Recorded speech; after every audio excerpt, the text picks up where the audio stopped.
Hello guys, bersama saya lagi dalam Alright Napa Channel. So ini dia berita ataupun perkembangan terkini ya berkaitan dengan saman yang dibuat oleh pemimpin daripada DAP ya, yang mana apabila ya dikatakan seorang ustazah PAS yang lulusan PhD ini ya membuat satu kenyataan yang berbau hasutan, fitnah, dan beliau begitu percaya dengan sumber yang dibacanya itu. Jadi hari ini YB Lim Guang Eng menyekolahkan Ustazah PAS ini, bukan saya Ustaz PAS tapi muslimat pemimpin dalam parti PAS, Parti Islam Malaysia, sahabat semua. Jadi menarik ya untuk kita ikuti sebenarnya kenyataan terkini ya daripada Lim Guang Eng berkaitan dengan Ustazah PAS yang membuat kenyataan berbau fitnah ini.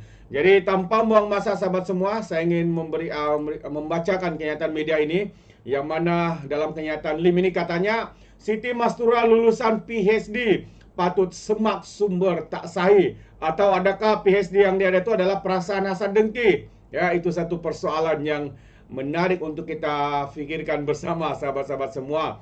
Jadi pengurusi DAP Lim Guang Eng dan pemimpin parti itu berhujah bahawa ahli parlimen PAS Siti Mastura Muhammad tidak sepatutnya bergantung kepada sumber yang disangkal berhubung dakwaan mereka mempunyai pertalian darah dengan komunis dan bekas Perdana Menteri Singapura.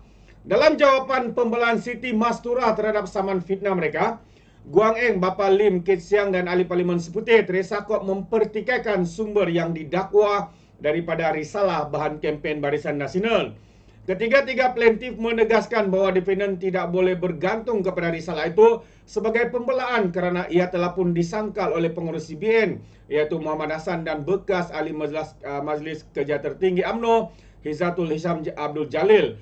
Jadi Guang Eng, Kit Siang dan Teresa Kok berkata Siti Mastura selaku seorang ahli parlimen yang berkelulusan ijazah Doktor Falsafah ataupun PhD ataupun perasaan rasa dengki sepatutnya melakukan usaha semakan sewajarnya.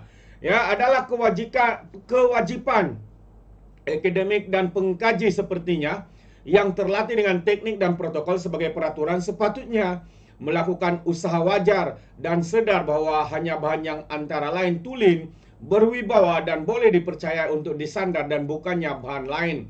Jika gagal mana-mana rujukan kepada penerbitan BN Koms yang tidak sahih, tidak berwibawa dan tidak boleh dipercayai, yang kewujudannya telah dinafikan oleh BN sendiri, boleh disifatkan sebagai antara lain sangat tidak bertanggungjawab, melulu dan sangat cuai.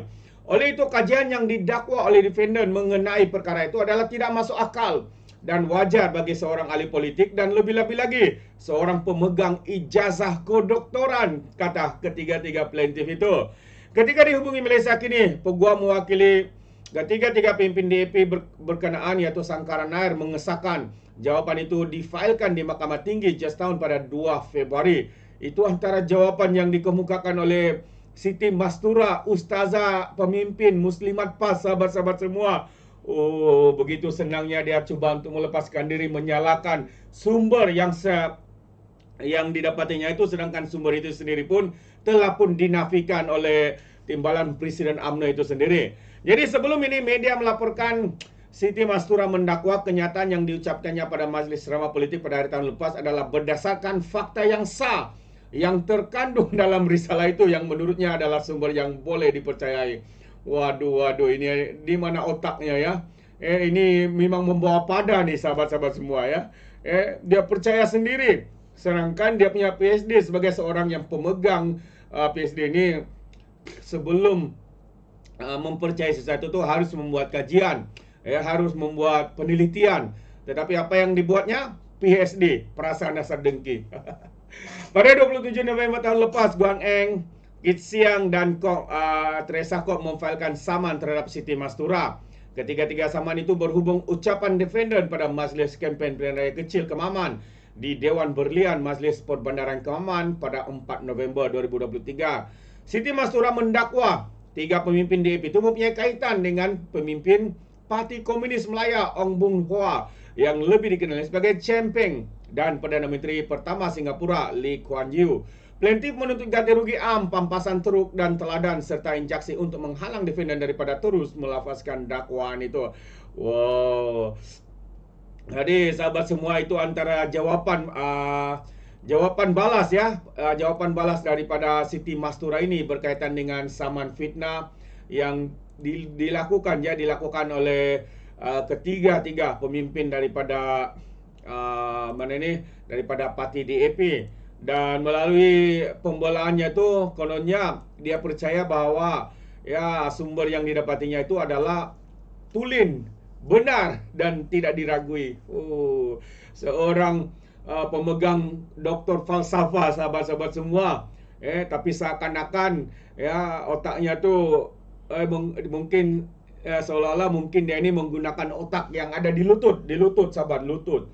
Ya, bukan atas kepala. Itu mungkin yang layak kita panggil kepada pemimpin Muslimat PAS ini, sahabat-sahabat semua. Amat-amat memalukan. Jadi apa pandangan anda sahabat semua? Boleh berikan pandangan dalam ruangan komen. Alright, sebelum saya akhiri, saya juga ingin memberikan sedikit update ya berkaitan dengan rasuah. Ini rasuah sedang giat ya dibentras, dibentras oleh pihak penguat kuasa Polis Diraja Malaysia maupun ISPRM. Jadi hari ini pengarah urusan direman berkait rasuah projek pertanian bernilai RM25 juta. Wow, wang besar. Jadi pengarah urusan Syarikat Pengedar Jentera Pertanian direman 3 hari hingga Khamis kerana disakit terbabit rasuah projek pembekalan, penghantaran, pengujian dan pemasangan traktor bernilai lebih daripada RM25 juta ringgit. Perintah reman terhadap suspek berusia 50-an itu dikeluarkan Majistret Irza Zulaika Rohanuddin di Mahkamah Majistret Putrajaya selepas membenarkan permohonan Suruhanjaya Pencegahan Rasuah Malaysia ISPRM. Sumber berkata, suspek antara 3 individu ditahan ISPRM sebelum ini termasuk seorang pengurus besar pemasaran dan pengurus besar jualan di 2 syarikat. Mereka dipercayai terbabit dalam penawaran dan pemberian rasuah kepada pegawai di sebuah syarikat perladangan sebagai balasan kerana memberikan projek berkenaan, katanya menurut berita harian. Sumber juga berkata bahawa 3 suspek terbabit ditahan 11 malam tadi selepas hadir memberi keterangan di Ibu Pejabat ISPRM.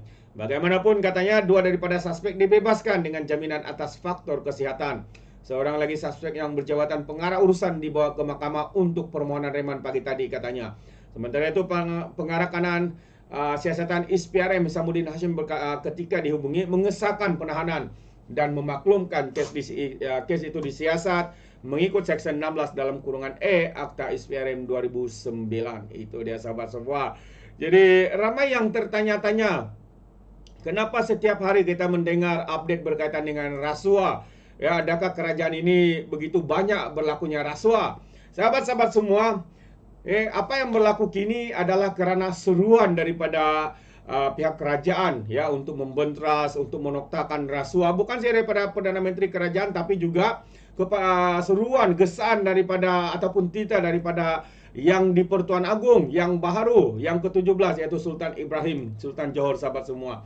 Supaya rasuah ini harus ditangani dengan segera kerana ini ya merugikan negara, merugikan ya sumber pendapatan negara sebenarnya. Jadi kerana itu begitu agresifnya pihak ISPRM, Polis Diraja Malaysia, pihak-pihak bertanggungjawab. Dan kerana itulah kita lihat sahabat semua hari demi hari perkara-perkara seperti penyelewengan, rasuah ya kita dengar, kita nampak di media sosial, di berita-berita, di TV dan sebagainya. Bukan kerana adanya banyak rasuah berlaku. Memang banyak, tapi kalau sebelum ini, kerajaan sebelum ini mungkin mereka tidak begitu aktif, agresif dalam menangani korupsi ini.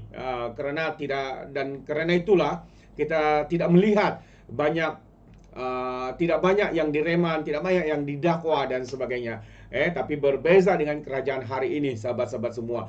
Jadi saya sebagai rakyat berpandangan ini adalah satu usaha yang perlu ya dilakukan dari masa ke semasa, dan bukan hanya untuk bulan ini, bulan depan, lepas tu bulan seterusnya tiada lagi penyiasatan dilakukan. Jadi saya sangat setuju dengan apa yang sedang dilakukan oleh pihak penguat kuasa ini. Jadi terima kasih sahabat semua.